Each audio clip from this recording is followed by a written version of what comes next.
Uno de los aspectos más sorprendentes, extraordinarios, asombrosos de la obra redentora de Cristo es que Él hizo a través de su vida, su muerte, su resurrección, su ascensión, todo lo que había que hacer para que un pecador pudiera ser salvo, y luego dejó en manos de hombres comunes y corrientes como tú y como yo, que vayamos por el mundo a predicar ese mensaje y de esa manera aplicar esa obra que Él hizo hace 2000 años en el corazón de los pecadores. Id y haced discípulos a todas las naciones, encomendó Cristo a su iglesia en Mateo 28.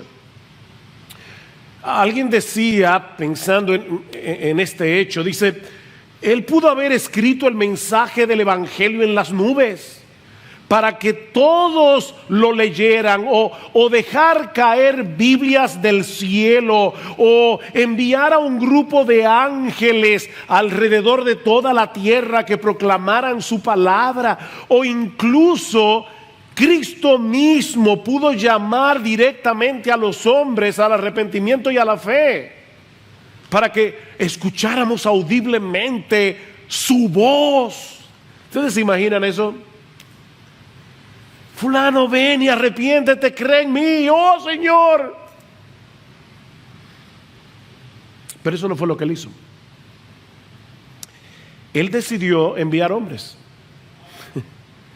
Impresionante. Él decidió hacer eso por medio de hombres. Mis hermanos y personas que nos visitan en esta mañana, y qué gozo tenerlos hoy en medio nuestro. Eso es lo que hace tan relevante y tan glorioso a la vez la predicación del evangelio, como veremos en esta mañana al continuar con nuestra serie expositiva de la carta de Pablo a los romanos. Ahora, no olviden que en toda esta sección de la carta, Romanos 9, 10, 11, Pablo está tratando de demostrar que la incredulidad generalizada de los judíos no hace nula la fidelidad de Dios, no pone en juego las promesas que Dios le dio a su pueblo en el antiguo pacto. No fue que el plan original se fue a pique y Dios tuvo que sacar un as de la manga, el plan B. No, mis hermanos. Desde el principio de la historia de la redención, vemos que dentro del Israel nacional, Dios tiene un Israel espiritual escogido por gracia. Vean otra vez Romanos capítulo 9, versículo 6. Pero no es que la palabra de Dios haya fallado, porque no todos los descendientes de Israel son Israel, ni son todos hijos por ser descendientes de Abraham. Dios tiene un pueblo escogido por gracia, y no solo de Israel, sino del mundo entero, también de los gentiles. De manera que la salvación no depende de la raza, depende de la gracia. Ahora, ¿quiere esto decir que los incrédulos se perderán porque no fueron escogidos? Dios tiene un pueblo escogido por gracia. Entonces, aquellos que no se salvan es porque no fueron escogidos. Esa es la pregunta que Pablo está respondiendo desde el final del capítulo 9 hasta el capítulo 10. Y su respuesta básicamente es esta: si bien es cierto que Dios es el responsable de la salvación final de los creyentes, el hombre que se pierde es responsable de su condenación. Esa es la respuesta de Pablo. De manera que la razón por la que los israelitas rechazan a Cristo no es porque no fueron escogidos, sino porque en su orgullo ellos prefieren tratar de ganarse la salvación por medio de su esfuerzo, por medio de su obediencia a la ley, antes que venir como mendigos pidiéndole a Dios misericordia. Romanos capítulo 10, Versículo 3, pues desconociendo la justicia de Dios y procurando establecer la suya propia, no se sometieron a la justicia de Dios. Ese es el problema, dice Pablo. No, yo no quiero la justicia como un regalo, yo me la quiero ganar con mi obediencia. Ese es el contexto del pasaje que vamos a estudiar en la mañana de hoy. Y podemos resumir la enseñanza de esta sección de Romanos 14 al 21, capítulo 10, 14 al 21, en dos encabezados. En primer lugar, en los versículos 14 y 15, Pablo nos muestra que la predicación del Evangelio es el medio usado por Dios para salvar a los pecadores. Muy sencillo, ¿verdad? Nada complicado. La predicación del Evangelio es el medio usado por Dios para salvar a los pecadores. Y luego vamos a ver que Pablo dice, los israelitas escucharon la predicación y la rechazaron. Pero lo primero que él quiere demostrar es, ellos tenían lo que se necesitaba. Predicación. Noten versículo 13. Yo estaba ahí sentado y cuando Cifrido dijo vamos a leer la escritura, yo sabía que el texto que tocaba leer hoy era Romanos capítulo 14, 10, 14 al 21, porque yo mismo fui que pedí que lo leyeran, pero en mi mente pensé, ay, si leyera desde el versículo 13. Y eso fue lo que él hizo. Versículo 13, para ponerlo en contexto, porque todo aquel que invoque el nombre del Señor será salvo. Versículo 14, ¿cómo pues invocarán a aquel en quien no han creído? ¿Y cómo creerán en aquel de quien no han oído? ¿Y cómo irán sin haber quien les predique? ¿Y cómo predicarán si no fueren enviados? Tal como está escrito, cuán hermosos son los pies de los que anuncian el evangelio del bien. ¿Ven el punto, mis hermanos? Todo lo que se requiere para recibir el regalo de la salvación es invocar a Cristo como Señor, confiando en la eficacia y suficiencia de su obra en la cruz. ¿Saben que hay personas que invocan a Cristo y no son salvos? Cada vez que tienen un problema, y sobre todo si es un problema serio, ¡ay, Señor! Ellos invocan. Jesús, ayúdame.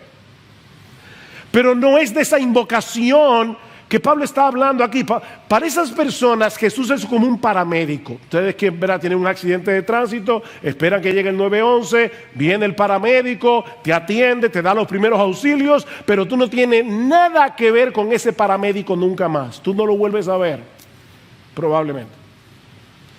No es de esa invocación que Pablo está hablando aquí.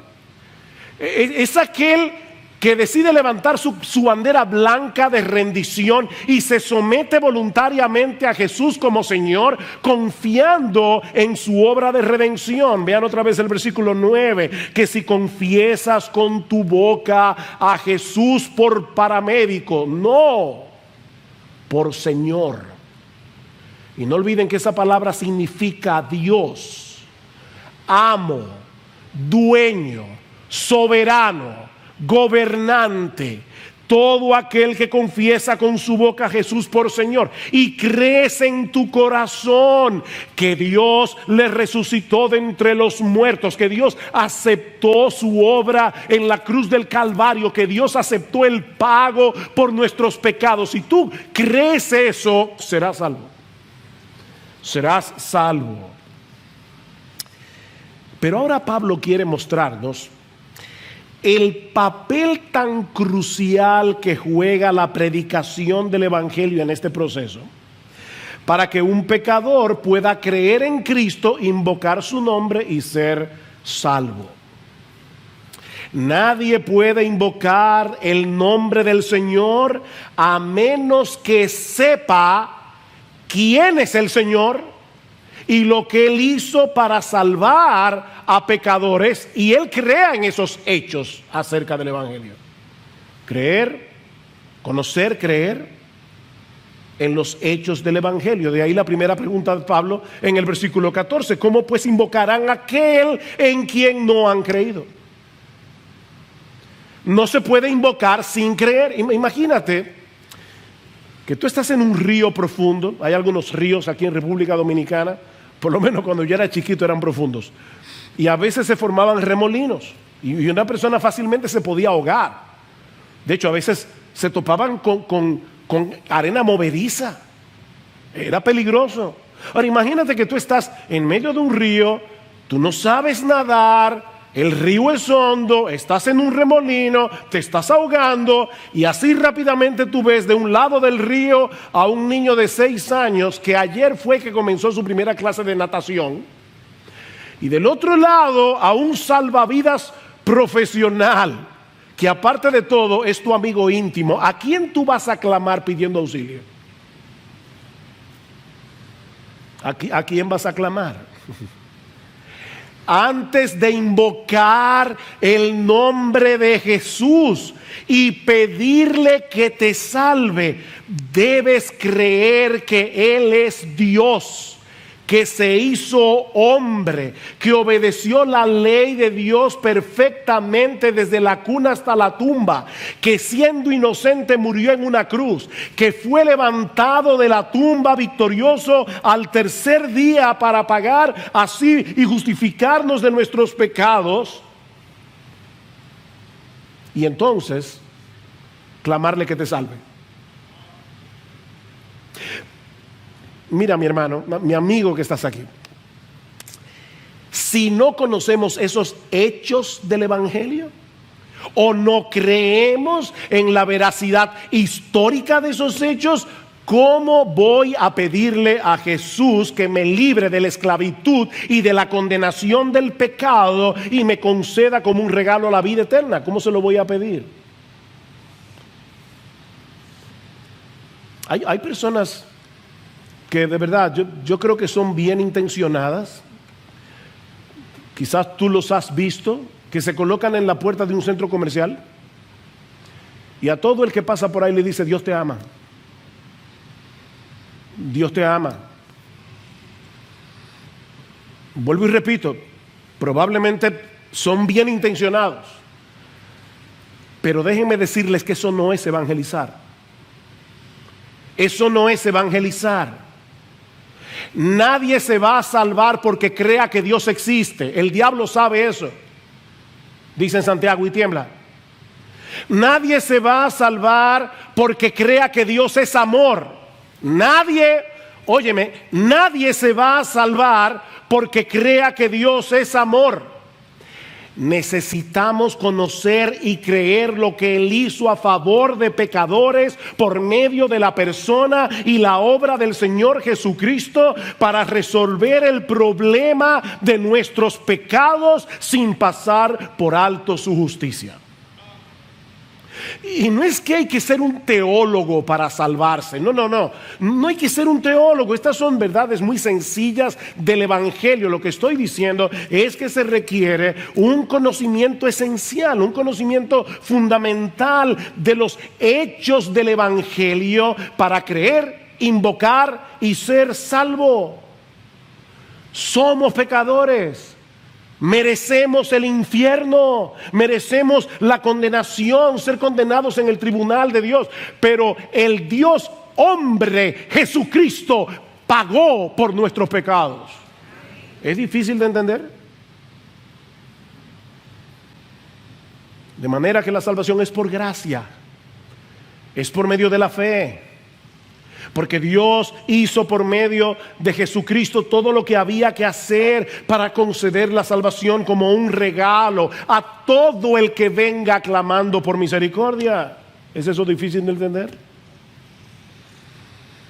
Pero eso nos lleva de la mano a la siguiente pregunta. Versículo 14. ¿Cómo pues invocarán a aquel en quien no han creído? ¿Y cómo creerán en aquel de quien no han oído? ¿Ven el punto? Ese conocimiento acerca de Jesús, acerca de lo que Él hizo en la cruz del Calvario, no se adquiere por intuición. No es que un día tú te levantaste y dijiste: ven acá, Jesús, ¿qué fue lo que hizo Jesús? Y te pones a razonar y llegas a la conclusión de que Él murió por nuestros pecados. No, eso no pasa así. Nadie llega a ese entendimiento por intuición. Yo necesito oír el Evangelio para entender y creer en el Evangelio. ¿Y cómo vamos a escuchar?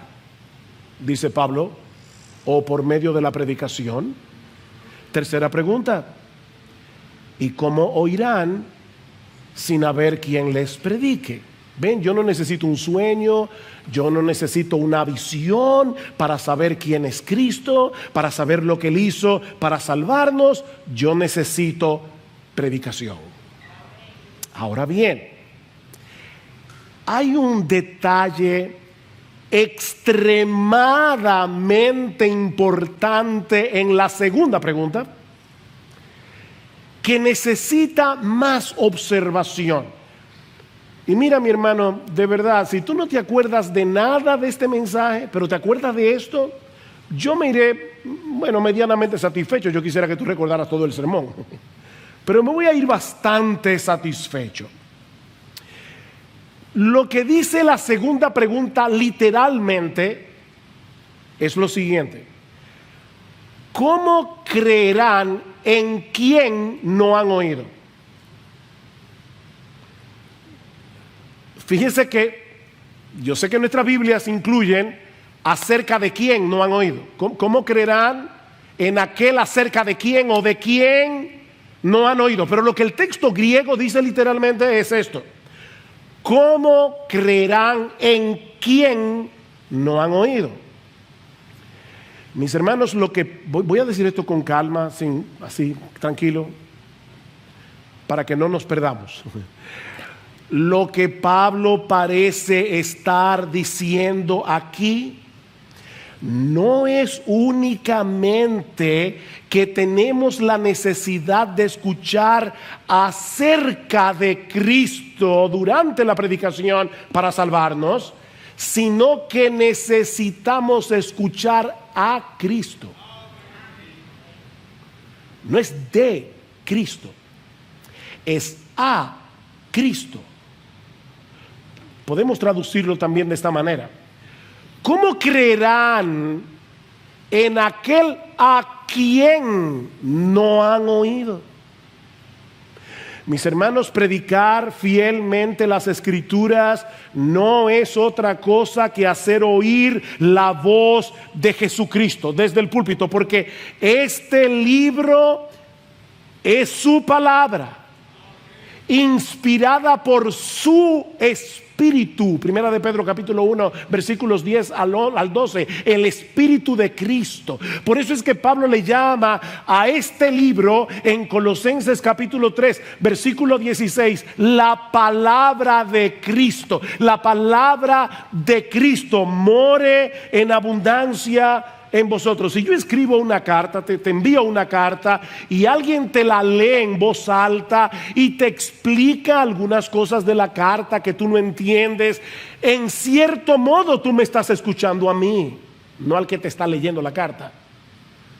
Tú me estás escuchando a mí. Pero eso no es todo. Eso no es todo. Ya eso de por sí es extraordinario, pero eso no es todo.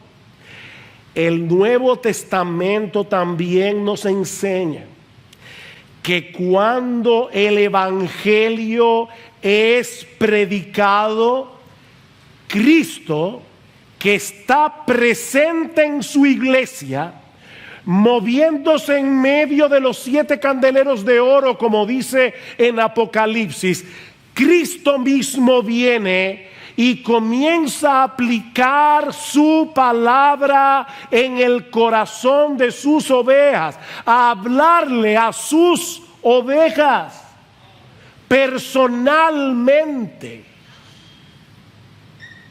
Mis hermanos, Cristo está aquí. Cuando su iglesia se congrega, Él está aquí haciéndonos oír su voz a través de la predicación. El discurso del buen pastor, Juan capítulo 10. en verdad os digo. Y cuando Cristo usa esa fórmula, está diciendo, mira, esto que te voy a decir no es una migaja de verdad, es una montaña de verdad. En verdad os digo, el que no entra por la puerta en el redil de las ovejas, sino que sube por otra parte, ese es ladrón y salteador. Pero el que entra por la puerta es el pastor de las ovejas. A este abre el portero y las ovejas oyen su voz. Llama a sus ovejas por nombre. ¿Ustedes oyeron eso? Llama a sus ovejas por nombre y las conduce fuera. Cuando saca todas las suyas, va delante de ellas y las ovejas lo siguen porque conocen su voz. Versículo 16. Yo tengo otras ovejas que no son de este redil. A estas también me es necesario traerlas y oirán mi voz. Y serán un rebaño con un solo pastor. Versículo 27. Mis ovejas oyen mi voz y yo las conozco y me siguen. Y la pregunta es, ¿y cómo podemos oír esa voz? Porque Pablo está diciendo, nadie se puede salvar a menos que escuche la voz de Cristo. Pero esa voz no viene directamente desde el cielo, sino a través de la predicación. ¿Y cómo irán? Otra vez el texto nuestro dice, sin haber quien les predique. Literalmente el texto griego dice, ¿cómo irán sin predicación? ¿Cómo irán sin predicación? Es a través de la predicación del evangelio que las ovejas de Cristo escuchan su voz. Es lo mismo que vemos en el capítulo 2 de la carta de Pablo a los Efesios. Pablo, en el versículo 16, dice que Cristo derribó la pared intermedia de separación que había entre judíos y griegos para reconciliar con Dios a los dos en un cuerpo por medio de la cruz. Y ahora escuchen. Y vino y anunció paz a vosotros que estabais lejos y paz a los que estaban cerca. Vino. ¿Y cuándo Cristo fue a Éfeso? Cristo nunca salió de Israel, de los contornos. Lo más lejos que él llegó fue a Sidón y a Tiro, arriba en el norte. Cuando Cristo estuvo en la ciudad de Éfeso. Escuchen cómo John Stott responde esta pregunta. El mismo Cristo que una vez hizo la paz mediante su cruz, predica la paz mediante sus heraldos, sus predicadores, sus pregoneros. Y otro teólogo llamado Gustav Wingren, él dice lo siguiente, perdonen el nombre tan raro, pero me encanta la cita. Es la predicación la que provee los pies sobre los que Cristo camina para acercarse a nosotros y alcanzarnos. La predicación tiene un único objetivo y es que Cristo pueda venir a aquellos que se han reunido a escuchar. Wow. Miren, mis hermanos, yo tengo la convicción de que los creyentes vendríamos a la iglesia con otra actitud si recordáramos que la predicación de la palabra no es un mero estudio bíblico. Es el medio a través del cual Jesucristo se hace presente y hace oír su voz a través de la voz de un predicador.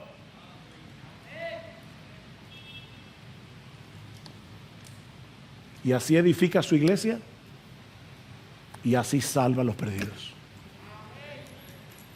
mis ovejas oyen mi voz.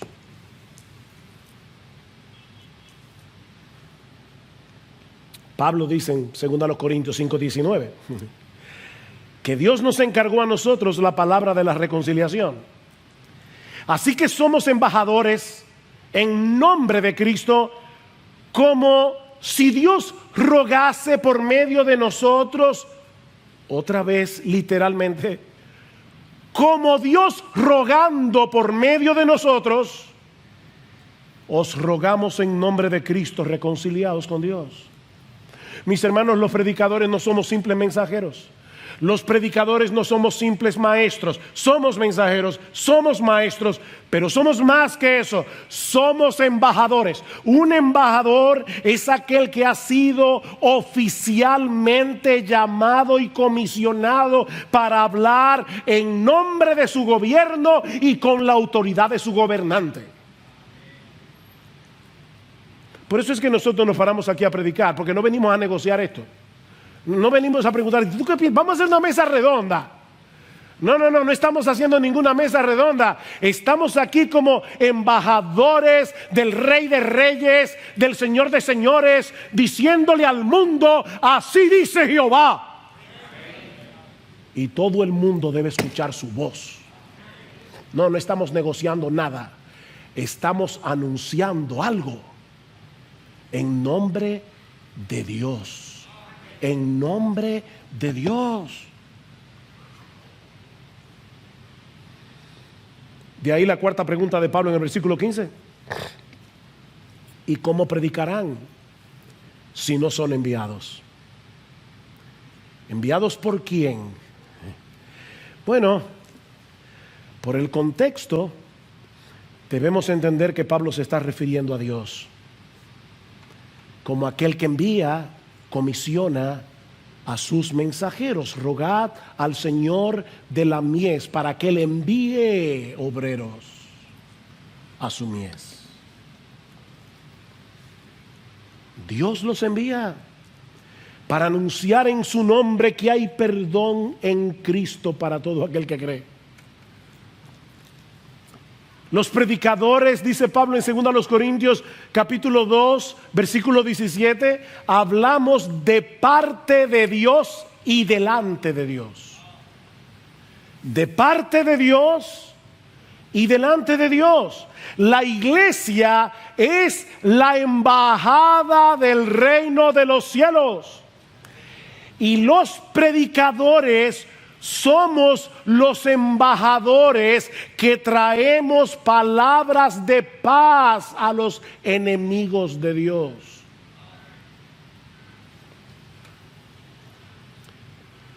Estamos anunciando que Jesucristo, el Dios encarnado, pagó la deuda de nuestros pecados y que ahora Dios ofrece perdón, reconciliación, vida eterna por medio de Jesucristo para todo aquel que cree. Es por eso que los pies de los que llevan este mensaje al mundo son tan preciosos. Versículo 15. Cuán hermosos, tal como está escrito, cuán hermosos son los pies de los que anuncian el evangelio del bien. Y Pablo está citando aquí un pasaje que se encuentra en Isaías 52. Y otra vez, esas cosas, ¿verdad?, difíciles que yo a veces digo desde el púlpito. Isaías 52 está exactamente antes de Isaías 53. ¿Y de qué habla Isaías 53? Del sufrimiento del siervo de Jehová. Pero escuchen lo que dice el profeta Isaías en el capítulo 52, versículo 6, hablando de lo que iba a ocurrir cuando los israelitas regresaran del exilio babilónico. Por tanto, mi pueblo conocerá mi nombre, así que en aquel día comprenderán que yo soy el que dice: heme aquí. Qué hermosos son sobre los montes los pies del que trae buenas nuevas, del que anuncia la paz, del que trae las buenas nuevas de gozo, del que anuncia la salvación y dice a Sión: tu Dios reina. Qué hermosos son esos pies, Fuimos comisionados por Dios para proclamar el mensaje, el glorioso mensaje de que nuestro Rey Jesús ya venció en la cruz del Calvario, ya está entronado en los cielos a la diestra de Dios el Padre y tiene toda potestad para conferir perdón y vida eterna a todos los que creen en Él invocando su nombre. Cuán hermosos son esos pies. Mis hermanos, qué privilegio para los que predican y qué privilegio para los que escuchan.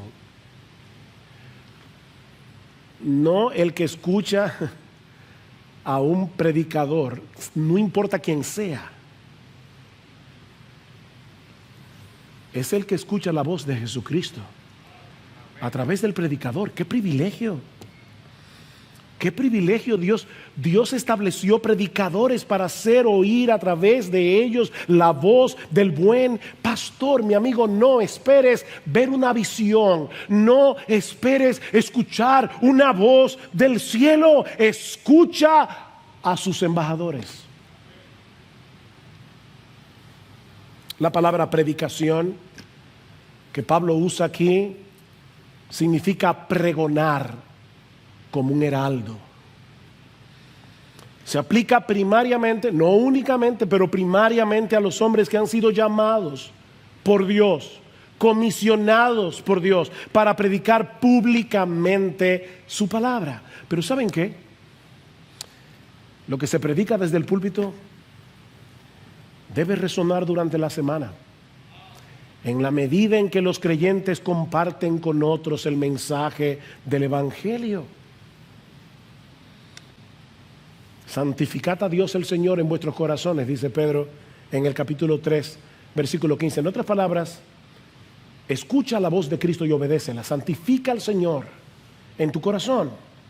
Ahora, cuando tú hagas eso y comiences a moverte en el mundo como un verdadero cristiano, eso va a levantar preguntas. Y Pedro dice, y estad siempre preparados para presentar defensa con mansedumbre y reverencia ante todo el que demande razón de la esperanza que hay en vosotros. Todo el mundo volviéndose loco por el coronavirus. El esposo tratando de largarse de la casa, la esposa tratando de matarlo. Y los vecinos viendo este hogar cristiano. Y se pregunta, ¿y qué es lo que esta gente tiene? Mis hermanos, nadie va a invocar el nombre de Cristo a menos que crea en Cristo, y nadie puede creer en Cristo a menos que escuche el mensaje del Evangelio. Es por eso que los pies de los que se desplazan para compartir este mensaje son tan hermosos. Mira, mi hermano, mi hermana, déjame decirte algo, sobre todo las hermanas. Es completamente irrelevante si tú eres hermosa. Es completamente irrelevante si tienes una hermosa figura. Dios está mirando tus pies. A Dios le importan tus pies. Tus pies.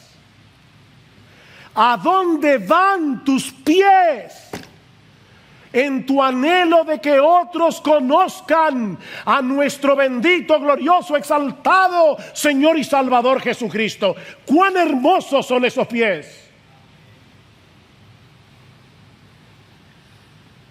Viene a mi memoria el famoso corredor ateniense Filípides.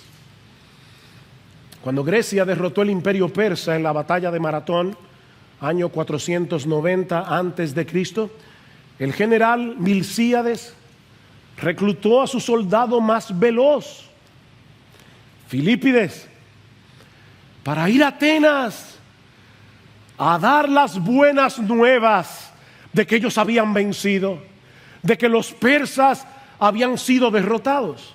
Y cuenta la historia que Filípides corrió tan rápido los 42 kilómetros que había entre los campos de Maratón y la ciudad de Atenas, que cuando llegó a la ciudad, con su último aliento solo pudo decir, hemos vencido, y ahí cayó muerto. Y es en honor de Filípides que nosotros corremos, digo yo no, los que corren el famoso maratón, que son 42 kilómetros, 26 millas, la misma distancia que corrió Filipides en aquel día. Oh mis hermanos, el mensaje que nosotros tenemos que comunicar es infinitamente más importante que el que corredor alguno haya comunicado jamás. Cristo venció en la cruz, el diablo fue derrotado, nuestra deuda fue saldada, completamente saldada, y ahora Dios ofrece en el Evangelio perdón y vida eterna a todo aquel que cree. Oh, cuán hermosos son esos pies. Pero ahora viene la segunda parte de la argumentación de Pablo, en los versículos 16 al 21. Recuerden el contexto. Y lo que Pablo va a decir ahora es que lamentablemente, muchos de los que escuchan el mensaje del Evangelio deciden permanecer en la obstinación y rebeldía de sus corazones. Versículo 16. Sin embargo, Pablo ha dicho algo tan glorioso, pero de repente dice, sin embargo, y yo me imagino de verdad que cuando Pablo escribió esto, su corazón estaba roto en 1000 pedazos. No todos hicieron caso al Evangelio. Miren qué glorioso es la predicación. Cristo mismo llamando a los hombres, pero no todos hicieron caso, no todos obedecieron.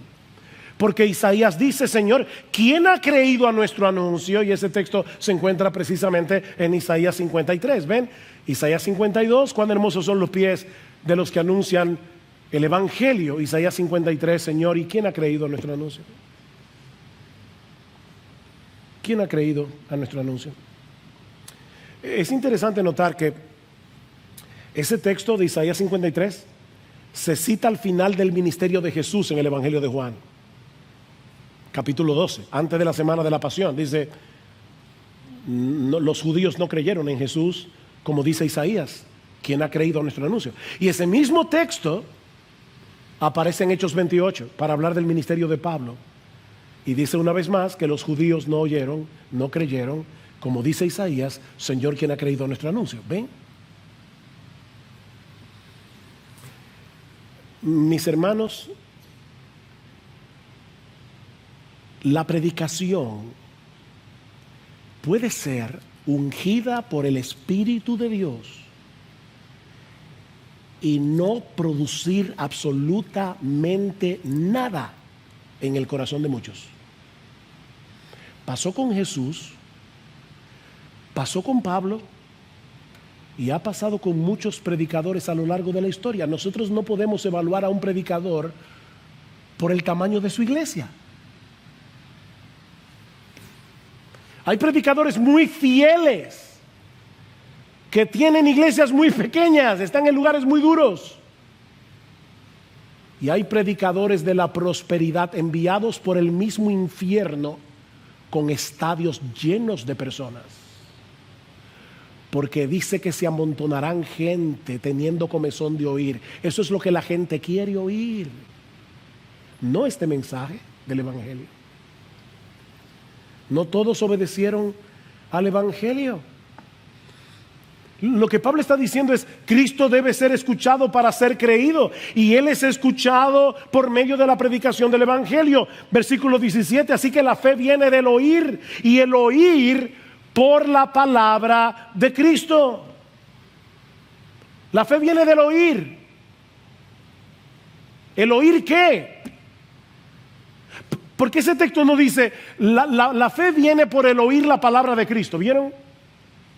La fe viene por el oír, y el oír es que viene por la palabra de Cristo. ¿El oír qué? El oír la voz del mismo Cristo. Es el versículo 14 otra vez. La fe viene por el oír a Cristo, y ese oír a Cristo viene por medio de la predicación de la palabra de Cristo.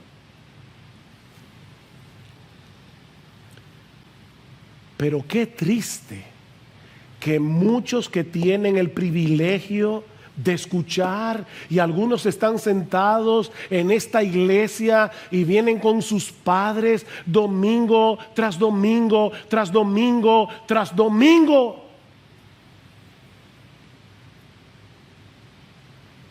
Yo recuerdo, me vino ahora a la memoria cuando yo comencé a visitar la iglesia.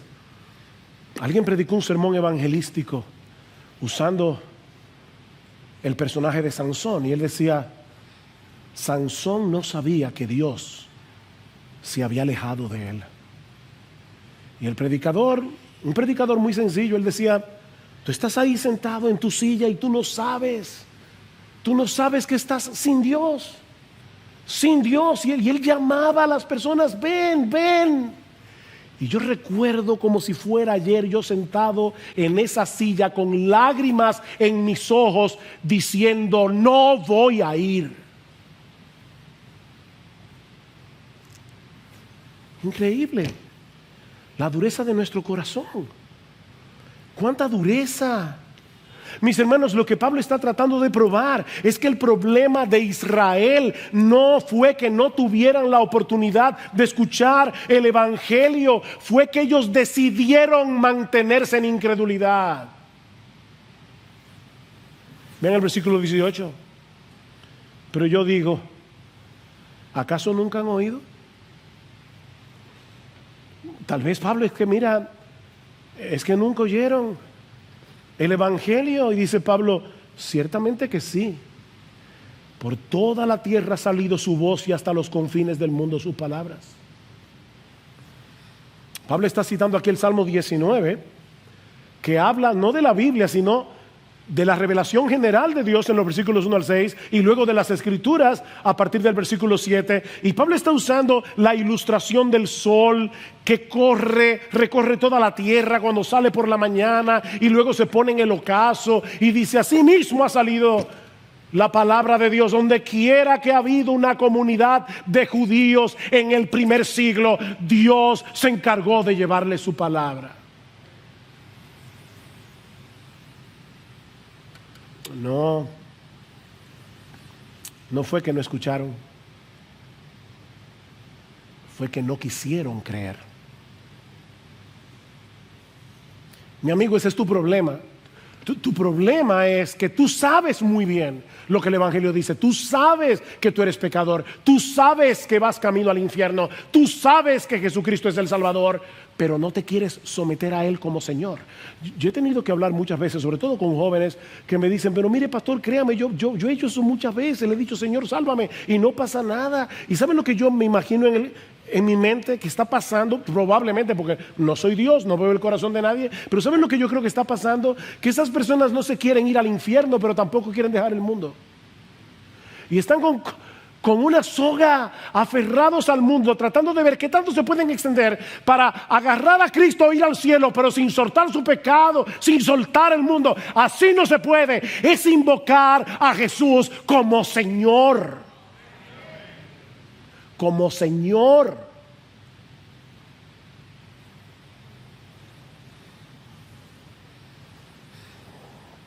Ellos escucharon.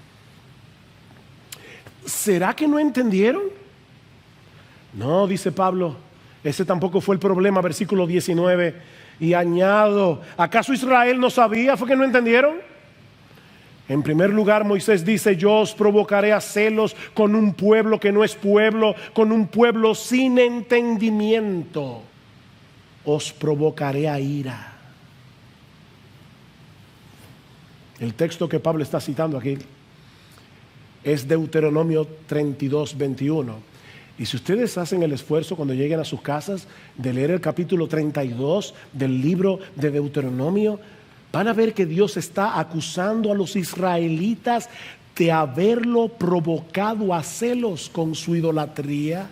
A pesar de todas las obras que Él había hecho a favor de su pueblo, ellos me han provocado a celo con lo que no es Dios. Me han irritado con sus ídolos. Yo pues los provocaré a celos con los que no son pueblo. Los irritaré con una nación insensata. Y vamos a ver en el capítulo 11 cómo Dios usa eso para salvar a los judíos.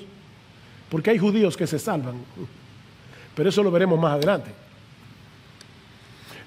El argumento de Pablo aquí, y noten que esta cita es muy parecida a la que él había usado antes en el libro de Oseas. Llamaré a un pueblo que no es pueblo y lo haré pueblo mío. La misma cosa.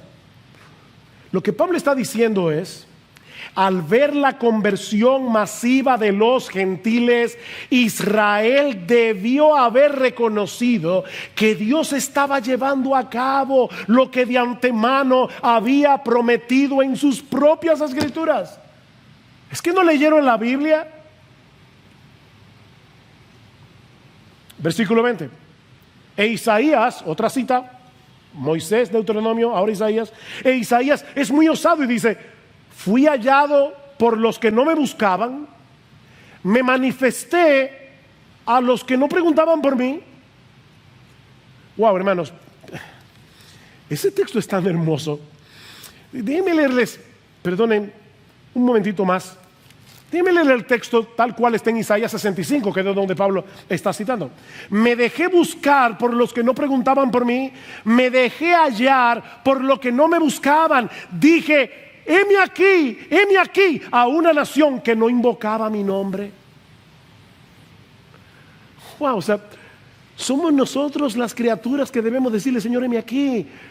Pero Dios es tan bueno que Él condesciende y se aparece a un pueblo gentil que no tenía la Biblia, que no conocía el pacto abrahámico, que no conocía las promesas del Mesías. Y Dios le dice a los gentiles: mírame aquí, heme aquí. ¿Y esos gentiles creyeron? Pablo acaba de cerrar su argumento, porque él comienza con lo mismo en el capítulo 9, versículo 30. ¿Qué diremos entonces? Que los gentiles que no iban tras la justicia alcanzaron justicia, es decir, la justicia que es por fe. Pero Israel, que iba tras una ley de justicia, no alcanzó la ley. ¿Ven el mismo argumento? Versículo 20. Fui hallado por los que no me buscaban. Versículo 21. Pero en cuanto a Israel, dice, y vuelve a citar a Isaías: todo el día he extendido mis manos a un pueblo desobediente y rebelde. Wow, mis hermanos, Dios se está mostrando aquí como un padre que extiende los brazos a su hijo pródigo, a su hijo extraviado, y le pide que vuelva a casa. Hijo mío, vuelve, hijo mío. Las puertas de tu casa están abiertas de par en par. Serás bienvenido aunque vengas sucio como el hijo pródigo, habiéndote revolcado en el lodo. Ven, hijo mío. ¿Ustedes se imaginan eso? Dios, ven, mi hijo, ven. Pero el hijo decide mantener su actitud desafiante en contra de su padre. ¿Por qué la mayoría de los israelitas rechazaron al Mesías? ¿Porque no fueron elegidos? No, porque no quisieron. ¿Ven el contraste, hermanos, entre Romanos 9 y Romanos 10? En Romanos 9, Pablo enfatiza la elección soberana de Dios en la salvación de los creyentes. A partir del capítulo 9, versículo 30 y hasta el final del capítulo 10, Pablo enfatiza la responsabilidad humana en aquellos que se pierden. No podemos escoger entre una doctrina y la otra. Las dos están en la Biblia. Pero pastor, yo no entiendo, yo tampoco. Pero Dios lo dice. Dios lo dice, y sea Dios veraz y todo hombre mentiroso. Me recuerda al niño aquel que cuando en la escuela dominical, un maestro inconverso lo quiso ridiculizar, le dijo: entonces tú crees que es verdad, que que una ballena se tragó a Jonás. Sí, profesor, yo lo creo, porque la Biblia lo dice. Y si la Biblia dijera que fue Jonás el que se tragó a la ballena, ¿también lo creería? Esto es palabra de Dios. Palabra de Dios. Y las dos cosas están aquí: la soberanía de Dios y la responsabilidad humana. Óyeme, mi amigo, la oferta del Evangelio está disponible para el que la quiera. Dios tiene los brazos extendidos. La oferta del Evangelio está disponible para el que la quiera. Nadie que venga será rechazado, pero muchos se perderán por mantener una actitud desafiante y rebelde contra la gracia de Dios. Por eso es que no debemos perder de vista que eso incluye a un montón de religiosos, que prefieren seguir tratando de llegar al cielo por la escalera de su obediencia, por su propio esfuerzo, antes que aceptar como un regalo la gracia de Dios en Cristo. Esa es una forma muy sutil de rebeldía contra Dios.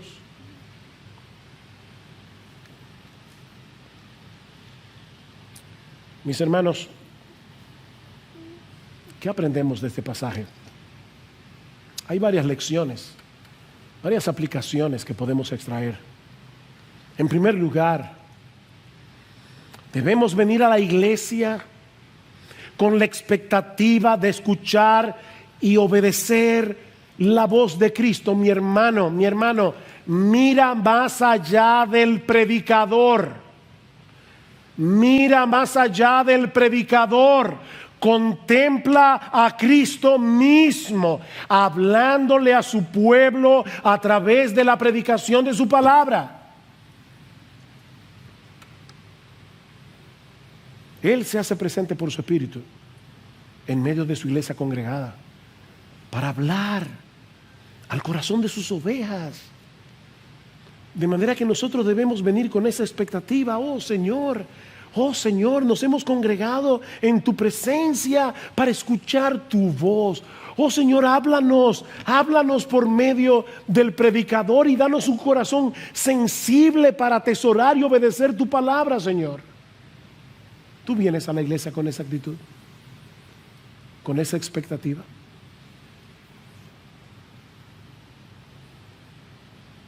Salmo 95, qué precioso. Venid, adoremos y postrémonos, doblemos las rodillas ante el Señor, nuestro Hacedor, porque Él es nuestro Dios, nosotros el pueblo de su prado y las ovejas de su mano.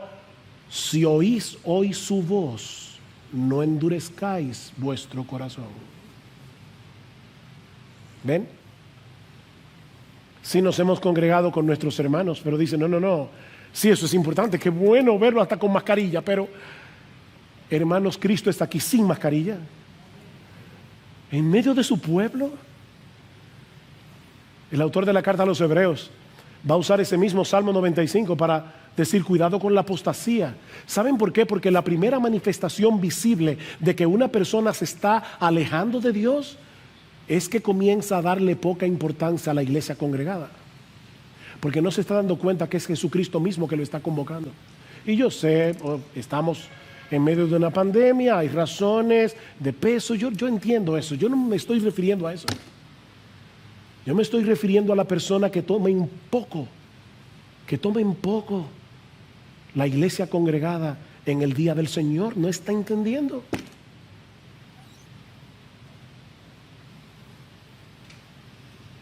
Pero aprendemos también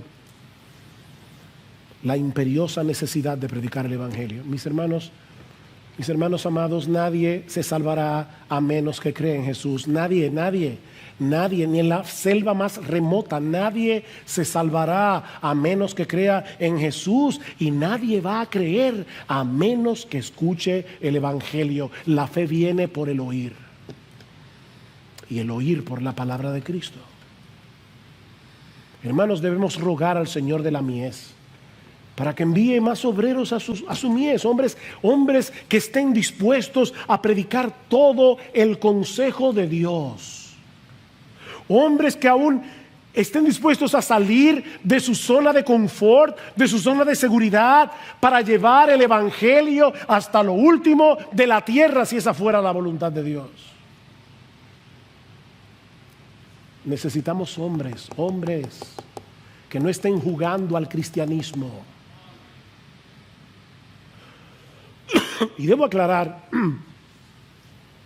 que este es un llamado que Dios hace en el contexto de su iglesia. Lo digo para que nadie diga, mañana me voy a África. No te vayas a África. Espera. Dios llama a través de su iglesia. Si Dios no te ha llamado a servirle de esa manera, mi hermano amado, sigue haciendo con excelencia lo que Él sí te ha llamado. Como abogado, como herrero, como chofer de carro público, como ama de casa, como doctor. Sigue haciendo lo que Dios te ha llamado y hazlo con excelencia para la gloria de Dios. Pero recuerda que la expansión del evangelio en nuestro país y en el mundo es responsabilidad de cada creyente, aunque no todos tengamos el mismo llamado. Algunos se dedicarán por entero a esta labor, otros van a orar por ellos y a sostenerlos con sus recursos. Y todos procuraremos dar a conocer el mensaje del evangelio, cada uno según los dones y las oportunidades que el Señor le ha dado. Padre, déjame hacerte una pregunta. ¿Cuál es tu reacción cuando tu hijo de 17, 18 años te dice, papá, mira, yo no quiero ir a la universidad a estudiar una carrera? Yo quiero ser misionero. ¿Cuál es tu reacción? Mijo, de eso nadie vive. Miren, mis hermanos, hay padres cristianos que desaniman a sus hijos.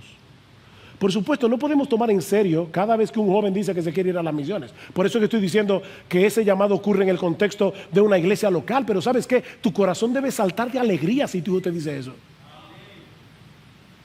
Bien, mi hijo, vamos a hablar con los pastores y vamos a examinar el caso. Pero gloria al Señor, hijo mío. Gloria al Señor. Porque son hermosos esos pies de los que anuncian el evangelio. Pablo dice en Romanos 1:14 que él tenía un sentido de obligación. La Reina Valera traduce una deuda. Soy deudor de compartir el evangelio. Y aclaro, cuando Pablo dice soy deudor, él no está diciendo que era deudor de Dios, porque eso sería un atentado contra la gracia. No somos deudores de Dios. La salvación es gratuita. Ya Dios pagó el precio. Pablo dice, yo soy deudor de griegos y no griegos, de sabios y no sabios. ¿Ven? Yo tengo una deuda moral con las personas que no conocen este evangelio. Yo soy deudor de todos aquellos que necesitan la misma gracia que yo necesitaba y que el Señor me dio por gracia. No es una deuda legalista, mis hermanos, la que debemos imponernos para predicar el evangelio a los demás. No, esto no es legalismo. Es una deuda de asombro, de gozo y de gratitud.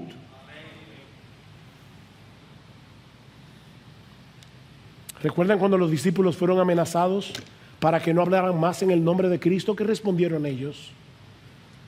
Oh, no, tenemos que cumplir la gran comisión.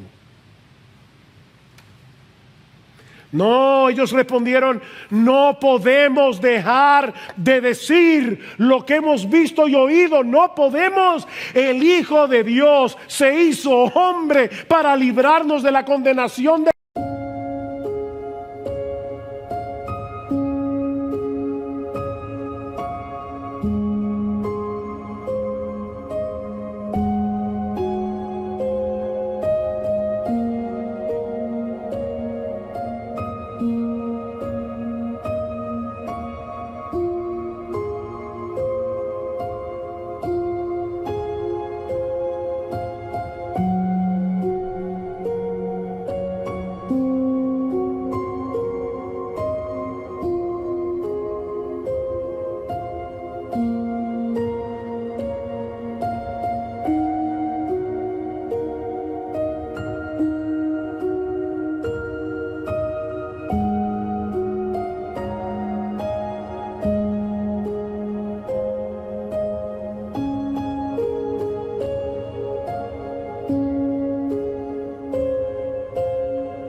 infierno, murió por nosotros en la cruz y nos ha dado gratuitamente el don de la vida eterna, y ustedes nos están pidiendo que nos callemos la boca. No podemos. No podemos dejar de compartir este tesoro. Jesucristo es la perla de gran precio y tú quieres que yo me la guarde para mí. No podemos, mejor mátame. Y murieron martirizados porque siguieron predicando el evangelio. No podemos. No es una deuda legalista, no es tengo que predicar. No, es que mi amado hermano, en la misma medida en que crezca nuestro aprecio, nuestro asombro, nuestra gratitud por nuestro Salvador y por nuestra salvación, en esa misma medida vamos a querer compartir con otros el mensaje del evangelio, el tesoro precioso que tenemos en Jesús. Pero no quisiera concluir esta mañana sin antes hacer lo que este pasaje nos mueve a hacer: rogarte en nombre de Cristo que te reconcilies con Dios si todavía no lo has hecho.